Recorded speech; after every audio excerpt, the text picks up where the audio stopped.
And then out of nowhere came these young children. I don't know where they came from. And I sat next to this child, and the child sat next to Beyoncé.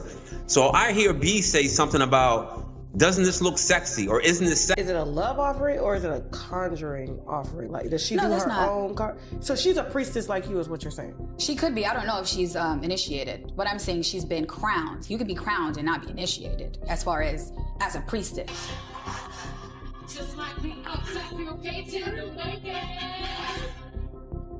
Feels like Beyoncé is retreating into the shadows right now, almost as if she's hiding from a storm she never expected.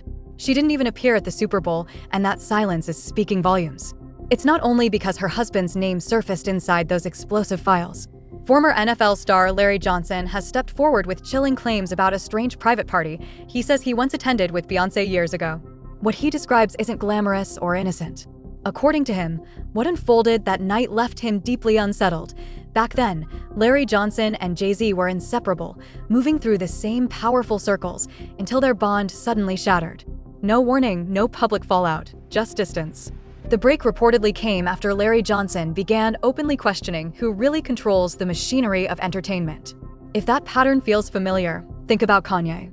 The moment Kanye challenged certain invisible boundaries, he found himself cut off.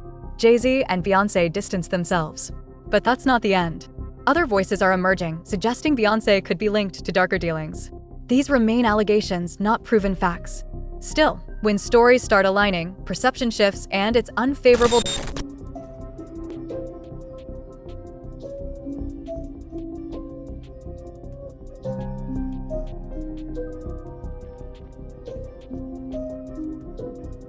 Just when Jay-Z and Beyoncé seemed convinced they had sidestepped the chaos surrounding Diddy's legal nightmare, their names surfaced in an entirely different firestorm, the Epstein case. Jay-Z reportedly appeared in two separate documents. The first was an anonymous FBI tip from a woman claiming to be a victim, alleging she woke up inside Epstein's mansion with Jay-Z and Harvey Weinstein present in the room. The second was an email from former Barclays CEO Jas Staley to Epstein, stating, "People don't protest in the streets because Jay-Z bought them off." But where does that leave Beyoncé? With accusations circling her husband, can she truly be untouched by the fallout?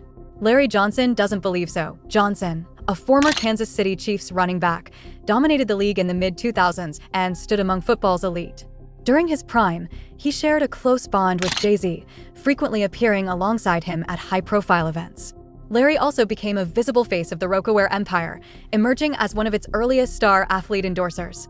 He joined Team Rock, the athletic branch of Rocawear, after turning down a lucrative offer from Nike. Now here's where his story turns unsettling. Larry Johnson claims that in the early 2000s, he attended a late-night rap gathering hosted by Jay-Z and Beyoncé in Colorado. According to him, some attendees appeared unusually young, not fully grown adults. He also alleges that Beyoncé made a comment that struck him as deeply disturbing. I did a Rocawear photo shoot in Colorado, and I think it was during the wintertime of 06 or 07. And Naomi Campbell was there, actress Jamie King was there, Jay was there, B was there, and he rented this house. We were supposed to do this rap party for this photo shoot. We rented this house, and we were watching LeBron play. And after the game, it had to have been like 10 or 11 o'clock. So we getting ready to party. Mind you, it's all adults. So when 11 o'clock hit, we turned on the music, we started drinking, and then out of nowhere came these young children. I don't know where they came from. For a rap party at 11 o'clock at night, drinking loud music and us dancing wild, like, I don't know where these came from. And then I happened to sit down because I was dancing with one of the assistants, and I sat next to this child, and the child sat next to Beyoncé. So I hear B say something about, doesn't this look sexy, or isn't this sexy? And in my mind, and mind you, I'm not awakened as I'm awakened now. So in my mind, I'm like, what did she just say? And then I didn't pay no attention to it. And then, you know, obviously the liquor took hold of me and I had to leave. So I said bye to everybody and left. But those remained. I don't know if those kids were from the photo shoot themselves, but the fact that these kids came around adults during drinking hours or partying hours was already alarming to me. So when I hear something like this happens, I can't really discount it and say, oh, he could never do this. Because I'm hearing stories, I'm seeing it with my own eyes, and I've been in situations where something don't sound or look right, and it's usually involving. If this were the only moment Beyoncé's name surfaced in something this unsettling, most people might dismiss it as noise. But the pattern didn't fade. Over the years, similar accusations have resurfaced repeatedly, and not merely from anonymous voices online, but from individuals who once stood inside Beyoncé's inner circle.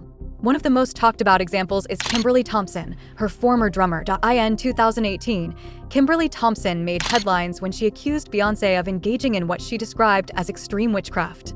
She went as far as filing for a restraining order, alleging that Beyoncé used spells and dark magic in retaliation against her.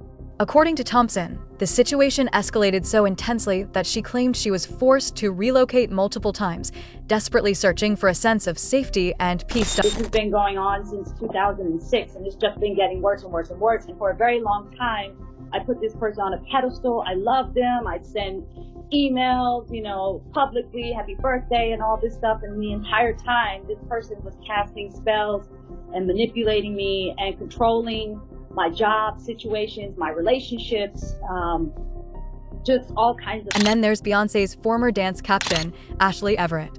Fans noticed she had quietly liked several eyebrow-raising posts and comments about Beyoncé, including one that bluntly claimed, "People are entertaining demons when they listen to Beyoncé." That single click ignited a wave of speculation.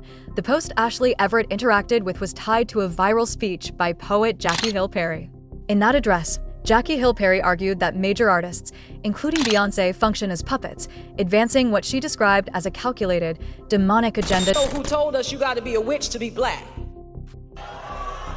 You are not more black by engaging in witchcraft. That is still propagating a white supremacist lie that black people in Africa didn't know Jesus. I am angry that the powers that be in social media and in culture and in music and in Beyonce's music and in Kalani's music and in whatever the other, and in Santa, I'm angry that they are really trying to convince us that all spiritualism is the same.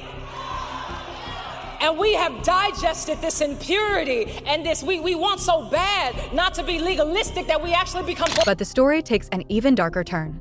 Just months ago, dancer Ada Sherry, who worked alongside Beyoncé on the Formation video and her 2016 Super Bowl performance, went public with explosive accusations on Instagram. She labeled Beyoncé a witch and shockingly claimed that she had allegedly wished harm upon her child. In one furious post, Ada Sherry wrote, "Are you effing serious? You called for my child to be, you evil effing witch." In another message, she directly tagged Beyoncé, adding, "You went too far. You gotta be kidding me." Her words only intensified from there.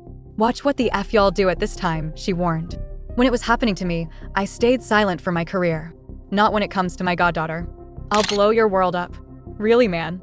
And then, just as suddenly as it appeared, the post vanished. It was wiped from Ada Sherry's page so quickly that many would have missed it entirely if blogger Tasha K hadn't captured screenshots. Tasha K later shared the images on X and discussed the situation in detail on her YouTube channel, pushing the controversy even further into the spotlight. K is being accused again of doing black magic. Now here's what I'm gonna say. Everybody ain't lying. I spent probably a week doing research on all the people that they were connected with, and all of them are connected to some sort of black magic, some sort of witchery. But the whispers don't end there. Other artists have subtly suggested that Beyoncé could be tied to something far more unsettling behind closed doors. Remember the online speculation claiming Beyoncé was intentionally stalling Chloe Bailey's rise?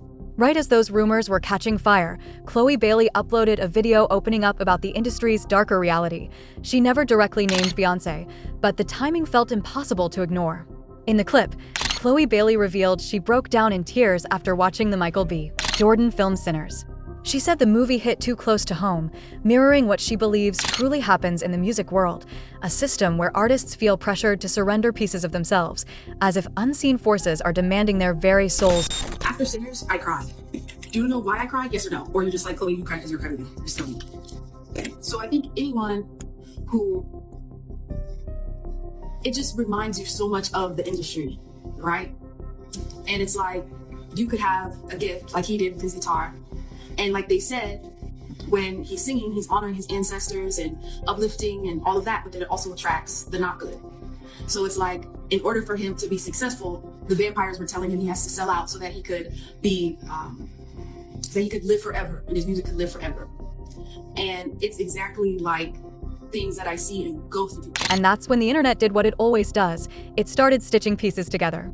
Fans began asking whether Beyoncé had attempted to usher Khloe into something far more shadowy than mentorship. The speculation exploded after Khloe dropped the video for her debut single, Have Mercy.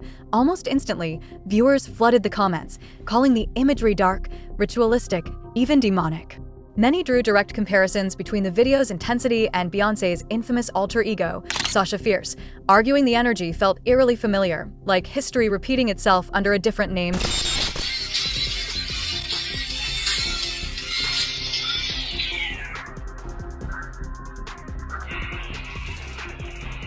Now think back to when Beyoncé openly said she could pin her most reckless moments on Sasha Fierce, as if that alter ego carried the blame so she wouldn't have to dodge. No, because people are like, okay, I don't understand this Sasha Fierce thing. It's for fun. It's fun, and it gives me an excuse to blame anything really bad on Sasha Fierce.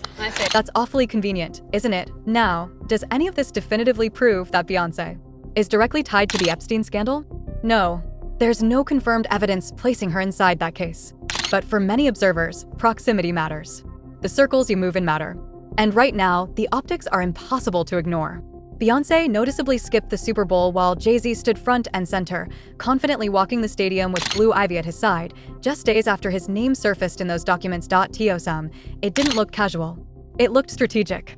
Jay-Z leaning into the devoted father image, presenting calm control while headlines swirled. But online, the reaction has been far less forgiving. Since Jay-Z's name appeared in the Epstein files, Beyoncé has reportedly lost millions of Instagram followers.